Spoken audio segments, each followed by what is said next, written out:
Assalamu alaikum everyone. Welcome back to another video. तो इस video में once again we'll be discussing an article about the Merchant of Venice which is taken from the book जिसका नाम है Bloom's Modern Critical Interpretation, edited and with an introduction by Harold Bloom, William Shakespeare's The Merchant of Venice.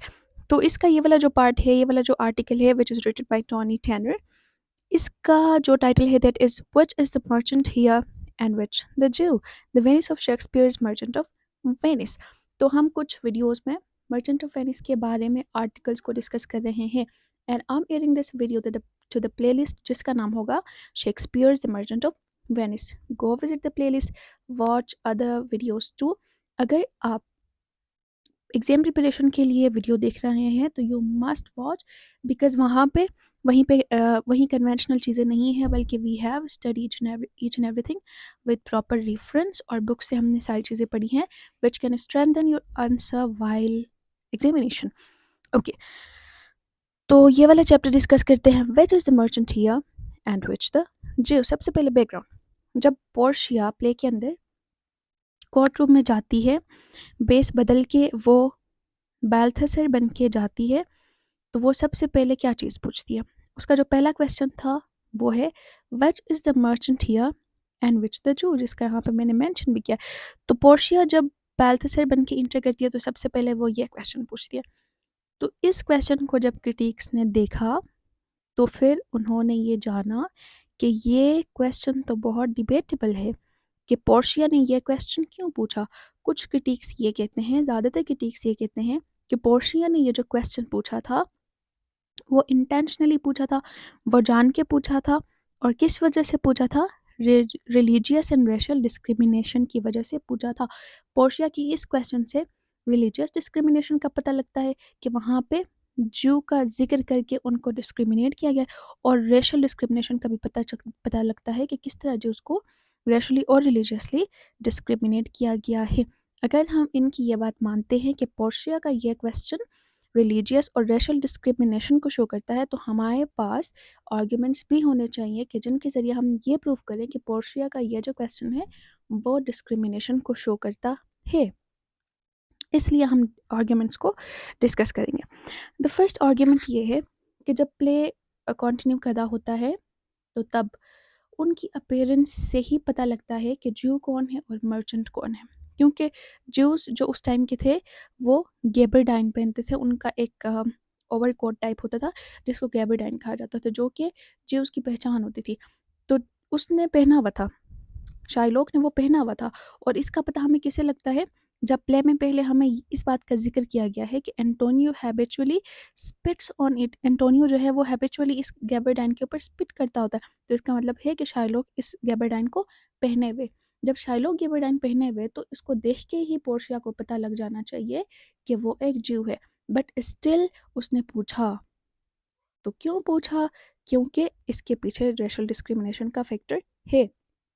और Antonio जो है वो definitely एक merchant है, तो उन्होंने ड्रेस किया हुआ होगा खुद को सिल्क, यहाँ पे सिल्क लिखा हुआ है, तो दैट एक्चुअली इज सिल्क. उन्होंने सिल्क पहना हुआ होगा, तो उनकी अपीयरेंस से ही पोर्शिया को पता लगना चाहिए कि कौन मर्चेंट है और कौन ज्यू है. But still she asked, so this shows racial discrimination. Let's come to argument 2. Argument 2 में हमें ये बात पता लगती है कि जो फर्स्ट एक्ट है प्ले का, उसके अंदर 3 सीन सेट्स हैं, मतलब 3 डिफरेंट जगहों का जिक्र किया गया है जहाँ पे प्ले सेट हुआ हुआ है. The first place is ghetto, जो एक आइलैंड है और पार्ट ऑफ वेनिस है, लेकिन वेनिस से ज़रा हट के है. और इस जगह पे ज़्यादातर ज्यूज़ होते हैं, क्योंकि उनको लोग ज़्यादा अपनाते नहीं हैं. तो the Jews who feel other, या फिर जो वेनिस से थोड़ा सा उनको हटा के रख दिया जाता है, वो रहते हैं घेटो में.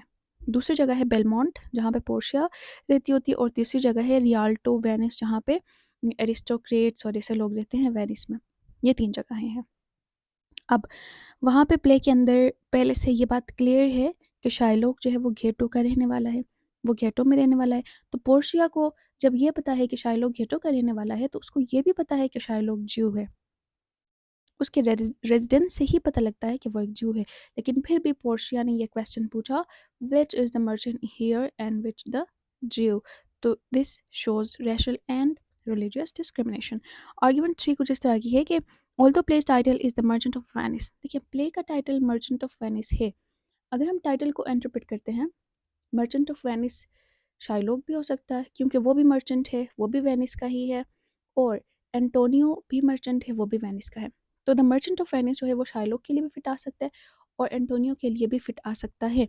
लेकिन जो प्ले स्टार्ट हुआ था वो स्टार्ट होता है एंटोनियो के डायलॉग से, एंटोनियो के की बात से।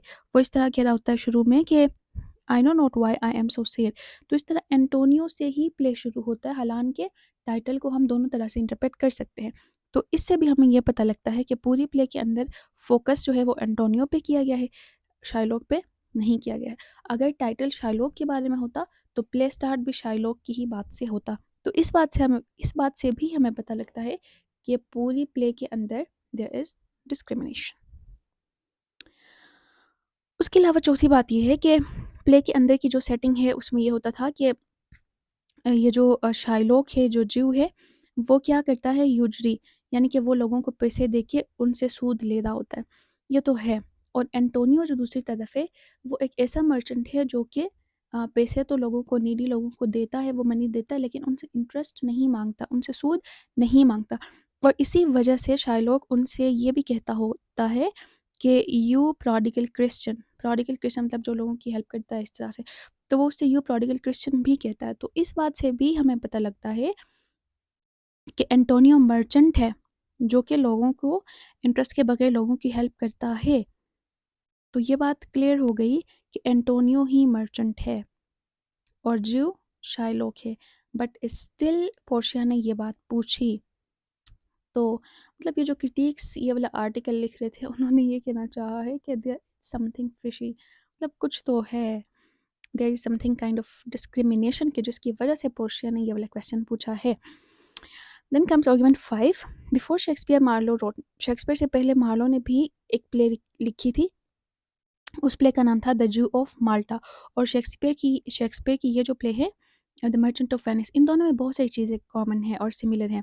जैसे कि ज्यू सिमिलर है, दोनों में ज्यू हैं, दोनों में ही ज्यू की डॉटर है, दोनों में ही जो ज्यू की डॉटर्स हैं वो अपने फादर्स को धोखा देती होती हैं। तो ये बहुत सारी चीज़ें सिमिलर हैं।